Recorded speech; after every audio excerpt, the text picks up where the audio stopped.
Business grow అవ్వాలంటే customers రావాలి అంటే మనం మార్కెటింగ్ చేయాలి. కానీ చాలా వీడియోస్ చేస్తున్నాం, మన ఇన్స్టాలో, ఫేస్బుక్లో, యూట్యూబ్లో పోస్ట్ చేస్తున్నాం, కానీ రిజల్ట్ అనేది ఎక్స్పెక్ట్ చేసినంతగా లేదు. ఇక్కడ మీరు చేస్తున్న పెద్ద మిస్టేక్ ఏంటో తెలుసా?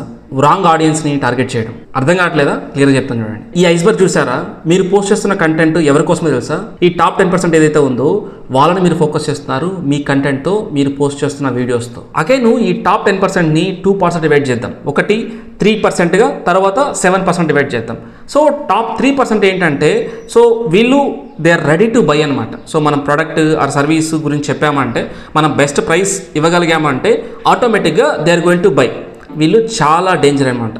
సో ఎవరైతే ప్రైస్ తక్కువ ఇస్తారో ఆటోమేటిక్ అక్కడికి వెళ్ళిపోతారు. ఫర్ ఎగ్జాంపుల్ ఈ రోజు మీ దగ్గర కొనుంటారు, రేపు వేరే వాళ్ళు ప్రైస్ తక్కువ ఇస్తారంటే వాళ్ళ దగ్గరికి వెళ్ళిపోతారు అనమాట. ఈ 3% బయర్స్ దగ్గర లాయల్టీ అనేది ఉండదు. మనం కాంపిటేటర్తో ఎక్కువ ఫైట్ చేసేది ఎక్కడంటే ఈ 3% ఆడియన్స్ కోసమే. సో మనము ఈ 3% ఆడియన్స్ కోసమే మనం చేసే కంటెంట్ మొత్తం ఇలానే ఉంటుందన్నమాట. ఫర్ ఎగ్జాంపుల్ ఒక శారీ చూపిస్తాము ఆర్ డ్రెస్ చూపిస్తాము, సో ఇది చాలా తక్కువ ప్రైస్ కంపేర్ టు మార్కెట్ అన్నట్టుగా మాట్లాడతాము. సమ్ అదర్ ఎగ్జాంపుల్స్ చూడాలంటే, సో ఓపెన్ ప్లాట్స్ ఉన్నాయి, సో ఈ ప్లేస్లో మంచి ప్లాట్స్ ఉన్నాయి అని చెప్తాము. ఇంటీరియర్ డిజైన్ చేస్తాము, చాలా తక్కువ ప్రైస్ చేస్తాము, నేను వెబ్సైట్ చేయిస్తాను, చాలా తక్కువ ప్రైస్ చేయిస్తాను, సో నాకంటే తక్కువ ప్రైస్ ఎవ్వరు ఇవ్వరు. ఇట్లాంటి వీడియోస్ ఏవైతే చేస్తారో వీళ్ళ టార్గెట్ ఏంటి అంటే ఆ 3% మార్కెటింగ్ని క్యాప్చర్ చేయడం మాత్రమే.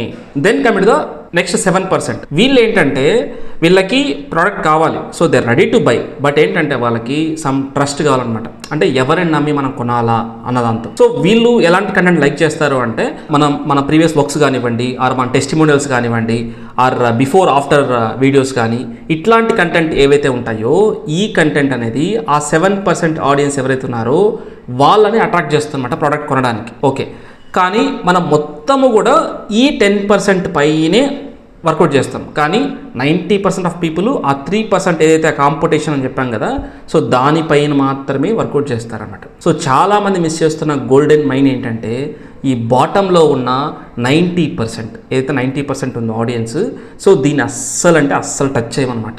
దాని గురించి అస్సలు మనం ఆలోచించాం.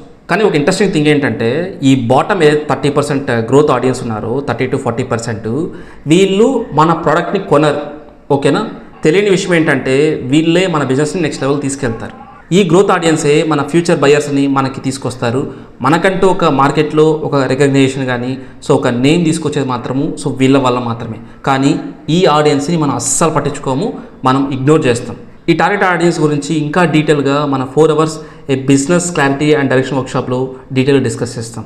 వర్క్షాప్లో కలుద్దాం.